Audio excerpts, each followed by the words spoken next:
आज आप लोगों को सौर सौर मंडल के मुख्य जो ग्रह है वो है पृथ्वी, जिस पर हम लोग रहते हैं। और पृथ्वी के बारे में आज बताएंगे कि जो हमारी पृथ्वी क्या है और पृथ्वी के बारे में ये जानकारी हो करके और हम इसके बारे में पूर्ण रूप से जानकारी ले सकते हैं। जो पृथ्वी जैसे सौर मंडल है, इसमें लिखे हैं कि सौर मंडल का अद्वितीय ग्रह। अद्वितीय ग्रह का मतलब होता है कि उसका जोड़ नहीं, उसका कोई मतलब नहीं, यानी कि उसके बराबर कोई ऐसा ग्रह नहीं। जो कि हम लोग जानते हैं कि सौर मंडल में कुल 8 ग्रह है और 8 ग्रह में पृथ्वी पर हम लोग रहते हैं। पृथ्वी पर रहने के लिए जो मुख्य चीज़ें हैं, जो तत्व हैं, वो जीवन जीने के लिए मौजूद है।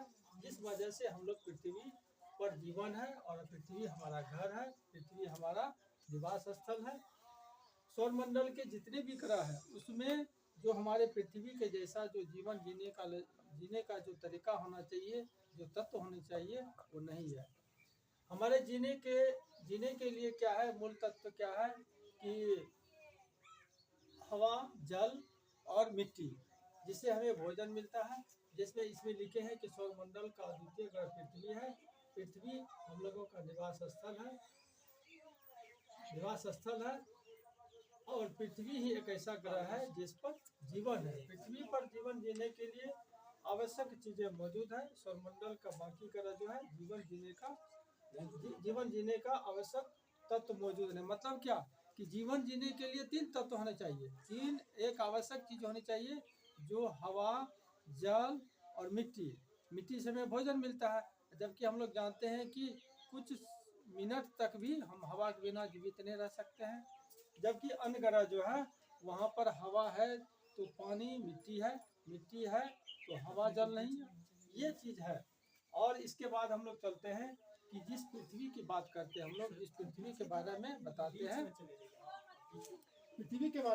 हैं, वो है कि हमारे पृथ्वी को मुख्य 5 ताप कटिबंध में बांटा गया है। ठीक है, ये है ताप कटिबंध, जो कि हम ये फिगर बना करके आप लोगों को बढ़िया से जो समझे फिगर के माध्यम से वो चीज़ बता रहे हैं। जैसे है कि ये पांच ताप कटिबंध में है कि जैसे ऊपर में लिखा हुआ है कि पृथ्वी पर कुल 5 ताप कटिबंध है।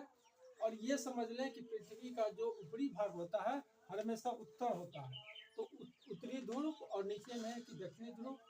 और इसके बाद 5 भागों में जो बांटे हैं, तो सबसे ऊपरी भाग है उत्तरी शीत कटिबंध, उसके बाद है उत्तरी समशीतोष्ण कटिबंध, उष्ण कटिबंध, ये दोनों एक ही है, उष्ण कटिबंध।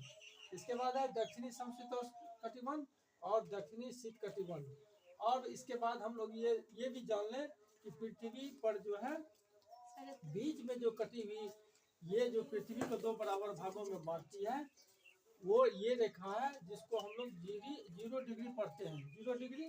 इसके बाद ये है, इससे ऊपर जो है 23.5 डिग्री नॉर्थ हो गया, और इसके जस्ट 0 डिग्री से नीचे है 23.5 डिग्री साउथ हो गया। और उसके बाद है जो 66 डिग्री, ये समशीतोष्ण कटिबंध में है, जो 66.5 डिग्री साउथ हो गया। और ये निचले वाला हो गया दक्षिणी ध्रुव। इसलिए हम लोग कह सकते हैं कि पृथ्वी को 5 ताप कटिबंध में बांटा गया है, जो ये है। और ये वाला लाइन जो है, ये जो देख रहे हैं, ये हो गया कर्क रेखा, जो कि हम लोग जानते हैं कि कर्क रेखा जो हमारे देश के बीचों बीच गुजरती है। और उसके बाद है नीचे में जो है भूमध्य रेखा, जिसको विषुवत रेखा भी कहते हैं। उसके नीचे में जो है मकर रेखा। सूर्य का जो दिशा है, कर्क रेखा से मकर रेखा, मकर रेखा से कर्क रेखा। और यहाँ पर जो है जब सूर्य कर्क रेखा के सामने रहता है तो हमारे देश में भीषण गर्मी पड़ती है। जब मकर रेखा के सामने रहता है तब ये हमारे यहाँ भीषण ठंडी पड़ती है। लेकिन भूमध्य रेखा के सामने जो भी देश पड़ता है वहाँ पर सालों भर गर्मी पड़ती है। यही एक पृथ्वी का एक ऐसा भाग है जो शीत कटिबंध में आता है और उत्तरी शीत कटिबंध में आता है। यहाँ पर अगर सूर्य रहता है तो यहाँ पर हल्की, यहीं पर 6 महीने की दिन और 6 महीने की रात होती है। अगर सूर्य इसके सामने है तो यहाँ पर दिन होगा 6 महीना तक, यहाँ रात होगी। अगर इसके सामने कर्क रेखा के सामने रहेगा तो यहाँ पर 6 महीने दिन और यहाँ पर रात होगी। तो यही है हमारे पृथ्वी का ताप कटिबंध और इसके बाद आगे बताएंगे। इसको ऑफ कर दीजिए।